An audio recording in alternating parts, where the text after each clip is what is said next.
राजस्थान के बारां में गेहूं के खेत में घुसे एक मगरमच्छ पर वन विभाग की टीम ने मुश्किल से काबू पाया। उससे पहले 8 फीट लंबे भारी भरकम मगरमच्छ को खेत में देखकर लोगों के होश उड़ गए, जिसके बाद उन्होंने वन विभाग को इसकी जानकारी दी। टीम वहां पहुंची और गेहूं के खेत में घुसे इस मगरमच्छ को पकड़ने का काम शुरू हो गया, लेकिन उस पर काबू पाना इतना आसान भी नहीं था। ऐसे में वन कर्मियों ने चारों तरफ से उसे घेर कर कई तरह के लकड़ी के डंडों से उसे दबोच लिया। वन विभाग की टीम इस मगरमच्छ को खेत से निकालने में तो कामयाब रही, लेकिन उसके बाद भी उनकी मुश्किलें कम नहीं हुई। उसे नदी में छोड़ना था और मगरमच्छ उन पर हमले को तैयार था। वहाँ भी सूझबूझ से काम लिया गया, जिस वजह से वो खुद ब खुद पानी में चला गया। बताया गया कि इस मगरमच्छ को खेत से नदी तक पहुंचाने में करीब 1.5 घंटे का वक्त लग गया। सौभाग्य की एक बात यह है कि राजस्थान के 12 जिले में 3 नदियां बहती हैं, जिसमें परवन नाम की नदी में काफी मगरमच्छ है। कई बार वो नदी से निकलकर गांवों में भी चले जाते हैं और ये मगरमच्छ भी भटक कर गाँव में आ गया था, जिसे वन विभाग की टीम ने पकड़कर पास की नदी में छोड़ दिया। हरियाणा के पानीपत से एक डरा देने वाला वीडियो सामने आया, जिसमें कपड़ों के एक मॉल में लगी भीषण आग में करोड़ों के नुकसान का अनुमान लगाया गया। आशंका जताई गई कि शॉर्ट सर्किट की वजह से ये हादसा हुआ, जिसमें 2 मंजिला सुविधा मॉल भीषण आग में धधकने लगा। कपड़ों से अंगारे निकलने लगे। कुछ ही देर में आग इतनी भयानक हो गई कि पूरा इलाका आग की भट्टी की तरह तपने लगा और मॉल से निकलने वाला धुआं चारों तरफ फैलना शुरू हो गया। जानकारी मिलते ही फायर ब्रिगेड की कई गाड़ियां वहां पहुंच गईं। सुबह के 3 बजे से आग को बुझाने की कोशिश शुरू हुई, लेकिन 5 घंटे बीतने के बाद भी हालात जस के तस बने रहे। नुकसान सारा ही नुकसान है, इसका बिल्डिंग का भी नुकसान है, सामान का नुकसान तो है ही। हालांकि काफी मेहनत के बाद दमकल विभाग के लोगों ने आग बुझा दी, लेकिन इसमें मॉल में रखा सारा सामान जलकर राख हो गया। सौभाग्य की एक बात यह है कि पानीपत शहर में ये मॉल दिल्ली चंडीगढ़ हाईवे पर है, जिसमें आधी रात के बाद आग लगी। मॉल में जितने भी शोरूम थे वो कपड़ों से भरे थे, इसलिए आग भड़कती चली गई। करीब 15 घंटे बाद आग पर तो काबू पा लिया गया, लेकिन अब ये 3 मंजिला मॉल ध्वस्त होने का खतरा है। मॉल के ठीक पीछे रिहायशी मकानों पर भी खतरा मंडरा रहा है और इसलिए उन मकानों को भी खाली कराया जा रहा है। भारत की सख्ती की वजह से पाकिस्तान के तेवर नरम पड़ते दिख रहे हैं और एक बार फिर उसने शांति का राग अलापा है। न्यूज़ 18 के शैलेंद्र वागू की रिपोर्ट है कि भारत के सख्त रवैये से पाकिस्तान की सेना के प्रमुख जनरल कमर जावेद बाजवा के सुर बदल गए हैं। जनरल बाजवा ने कश्मीर मुद्दे का शांतिपूर्ण तरीके से हल निकालने की बात कही। असल में पिछले साल कश्मीर में 200 से ज्यादा आतंकी मारे गए और एलओसी पर पाकिस्तान का हर हरकत का सेना के जवानों ने मुंहतोड़ जवाब दिया और इसी कार्रवाई ने पाकिस्तान को घुटनों पर ला दिया और उसकी सेना के जनरल को शांति पाठ याद आ गया। इस बीच सूत्रों का दावा है कि भारत ने पाकिस्तानी सेना प्रमुख के बयान का स्वागत किया और कश्मीर मसले के शांतिपूर्ण हल के बयान को सकारात्मक बताया। उत्तर प्रदेश के प्रयागराज से दहशत से भर देने वाली तस्वीर सामने आई, जहां माघ मेले में अचानक आग लगने से अफरा तफरी मच गई। यह हादसा मेले में बनी एक पुलिस चौकी में शॉर्ट सर्किट की वजह से हुआ, जिसके बाद वो तेज लपटों और धुएं में घिर गई। बताया गया कि आग पहले एक टेंट में लगी और उसके बाद आसपास के कई टेंट भी उसकी चपेट में आ गए। हादसा होते ही वहां चीख पुकार मच गई। जानकारी मिलते ही फायर ब्रिगेड की आधा दर्जन गाड़ियां वहां पहुंच गईं और आग बुझाने की कवायद में जुट गईं। काफी मेहनत के बाद हालात काबू में आ गए। इस घटना में किसी व्यक्ति को कोई नुकसान तो नहीं हुआ, लेकिन आग से टेंटों में रखा सारा सामान जलकर राख हो गया। सौभाग्य की एक बात ये कि प्रयागराज में हर साल मकर संक्रांति से महाशिवरात्रि तक मेला लगता है, जिसमें कोरोना संकट के बावजूद इस बार करीब 5 लाख साधु संत और श्रद्धालु पहुंचे हुए हैं। उनके लिए संगम किनारे करीब 700 हेक्टेयर इलाके में रहने का इंतजाम किया गया है। मेले की सुरक्षा के लिए 3 दर्जन से ज्यादा पुलिस चौकियां भी बनाई गई।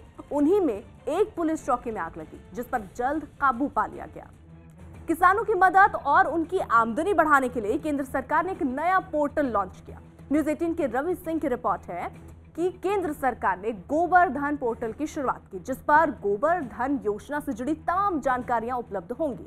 मतलब ये कि अगर किसी किसान को बायोगैस, गैस या इथेनॉल के उत्पादन से जुड़ी जानकारी चाहिए तो वो इस पोर्टल पर जाकर जानकारी ले सकता है।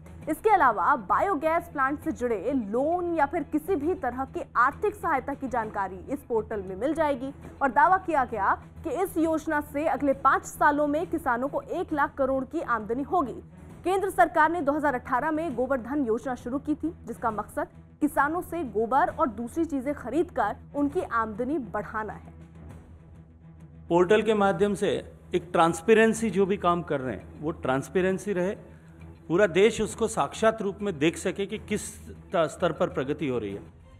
दिल्ली के टिकरी बॉर्डर पर पथराव से बचने के लिए जाल तैयार किए जा रहे हैं। गणतंत्र दिवस पर दिल्ली में हुए तांडव के बाद पुलिस अपनी तरफ से कोई कमी नहीं छोड़ना चाहती और इसलिए वो राजधानी की सीमाओं पर सुरक्षा का दायरा बढ़ा रही है, जिसमें कीलों और सीमेंट के पिलर के बाद बड़े बड़े जाल भी शामिल किए गए। टिकरी बॉर्डर पर पत्थरबाजी से बचने के लिए पुलिस करीब 100 फुट लंबे और 10 फुट ऊंचे जाल तैयार करवा रही है, जिन्हें सीमेंट के पिलर पर लगाया जाएगा। इस नेट को यहाँ पर लगाया जाएगा। ये आप देखिए किस तरह की व्यवस्था यहाँ पर की गई है। जो बैरिकेड्स बनाए गए हैं, जो सीमेंटेड बैरिकेड्स बनाए गए हैं सड़क खोदकर, उनके ऊपर इसे बताया जा रहा है लगाया जाएगा। इन पिलर पर पहले ही कंटीले तार लगाए गए हैं, जिनके आगे सड़क पर कीलों का जाल बिछाया गया। वहां बड़ी तादाद में पुलिस वाले भी तैनात हैं। यही नहीं, वहां 8 लेयर में सुरक्षा व्यवस्था की गई है, यानी कि अगर आंदोलन में शामिल किसान दिल्ली में घुसने की कोशिश करेंगे तो उन्हें पुलिस के इन कड़े इंतजामों वाले चक्रव्यूह को भेदना होगा। उत्तर प्रदेश के मेरठ से एक हैरान करने वाली तस्वीर सामने आई, जहां एक रेस्टोरेंट में खाना खाने गए एक मोबाइल फोन कारोबारी के साथ कुछ लोगों ने मारपीट कर दी। ये पूरी घटना वहां लगे एक सीसीटीवी कैमरे में रिकॉर्ड हो गई, जिसकी एक तस्वीर में दिखा कि जैसे ही वो आदमी खाना खाकर रेस्टोरेंट से बाहर आया, 2 लोग उस पर टूट पड़े। पिट रहा आदमी नीचे गिर गया, जिसके बाद दोनों आरोपी उस पर घूंसे बरसाने लगे। थोड़ी देर बाद एक आरोपी उसे घसीटते हुए आगे ले जाने लगा, जबकि दूसरा आदमी उसे पीटता रहा। इस बीच वहां मौजूद कुछ लोग बीच बचाव के लिए आगे आए और मारपीट कर रहे दोनों लोगों को वहां से ले गए। बाकायदा रिकॉर्डिंग है, मुझे जान से मारने की इस लड़के ने मुझे धमकी दे रखी है। थोड़ी देर बाद एक आदमी आरोपियों को पीटने के लिए वहां एक मोटा डंडा लेकर पहुंचा, जो पिट रहे कारोबारी का साथी था। हालांकि तब तक आरोपी वहां से चले गए। ये 2 मोबाइल शॉप ओनर हैं, जिनके बीच ये मारपीट की घटना घटित की जा रही है। दावा किया गया कि ये पूरा विवाद आपसी रंजिश का है, जिसकी जांच पुलिस ने शुरू कर दी। सौबात की एक बात यह है कि जिसने हमला किया और जिस पर हमला हुआ, वो दोनों मोबाइल फोन बेचने का बिजनेस करते हैं। बताया गया दोनों की दुकानें भी आसपास हैं। इनके बीच कारोबार और व्यापार संघ के चुनाव को लेकर पहले से रंजिश थी। पीड़ित कारोबारी ने आरोप लगाया कि पहले भी उस पर हमला हुआ था, जिसकी शिकायत पर पुलिस ने कोई कार्रवाई नहीं की। अब मारपीट का वीडियो वायरल होने के बाद पुलिस ने केस दर्ज कर लिया है, लेकिन आरोपियों की अभी तक गिरफ्तारी नहीं हो पाई है।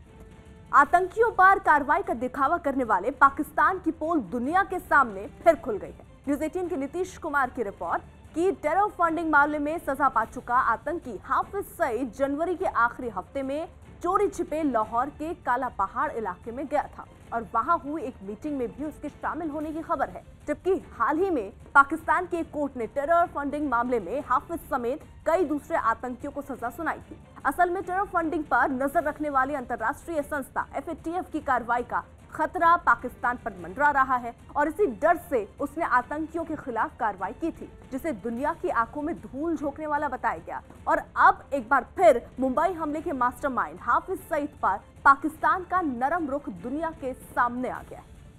राजस्थान के जोधपुर में जय नारायण व्यास यूनिवर्सिटी में छात्रों के प्रदर्शन के दौरान पुलिस को सख्ती दिखानी पड़ी। इन छात्रों ने सिलेबस में कटौती करने समेत कुछ दूसरी मांगों को कुलपति के सामने रखने के लिए उनकी गाड़ी का घेराव कर लिया था, जिन्हें हंगामा खत्म करने के लिए पुलिस ने काफी समझाने की कोशिश की, लेकिन जब वो नहीं माने तो वहां मौजूद पुलिस वालों ने उन पर हल्के बल का इस्तेमाल किया। 15 सूत्री मांगों को लेकर धरना प्रदर्शन कर रहे हैं। यूनिवर्सिटी में हंगामा कर रहे छात्रों को पुलिस ने दौड़ा कर डंडों से पीटा और वहां से खदेड़ दिया, लेकिन पुलिस की सख्ती से गुस्साए कुछ छात्र नेता उन पर बिफर गए। बताया गया कि पुलिस के छात्रों को वहां से खदेड़ने के दौरान एक छात्रा जख्मी भी हो गई। सौबात की एक बात यह है कि जोधपुर में जय नारायण व्यास यूनिवर्सिटी के छात्र कोरोना संकट को देखते हुए पाठ्यक्रम और फीस में कटौती की मांग पहले से कर रहे थे और इस बीच यूनिवर्सिटी प्रशासन ने कन्वेंशन सेंटर बनाने के लिए अपनी जमीन जोधपुर विकास प्राधिकरण को सौंपने का फैसला किया, तो छात्रों ने सिंडिकेट की बैठक रद्द कराने के लिए धरना शुरू कर दिया। यूनिवर्सिटी के कुलपति ने छात्रों के साथ बैठक भी की, लेकिन विवाद नहीं सुलझा और छात्र हंगामा करने लगे, जिन्हें हटाने के लिए पुलिस ने लाठियां बरसानी शुरू कर दी। अगले 2 दिन दिल्ली के मौसम में बड़े बदलाव होने की संभावना है। न्यूज़ 18 की प्रियंका कांडपाल की रिपोर्ट है कि राजधानी दिल्ली के कई इलाकों में सुबह बारिश हो सकती है और इतना ही बारिश के साथ कुछ इलाकों में ओले गिरने की भी आशंका जताई गई। इसके अगले दिन यानी 5 फरवरी को भी मौसम का यही मिजाज बरकरार रह सकता है और इसके साथ ही 2 दिनों के लिए दिल्ली के तापमान में भी थोड़ी गिरावट आएगी।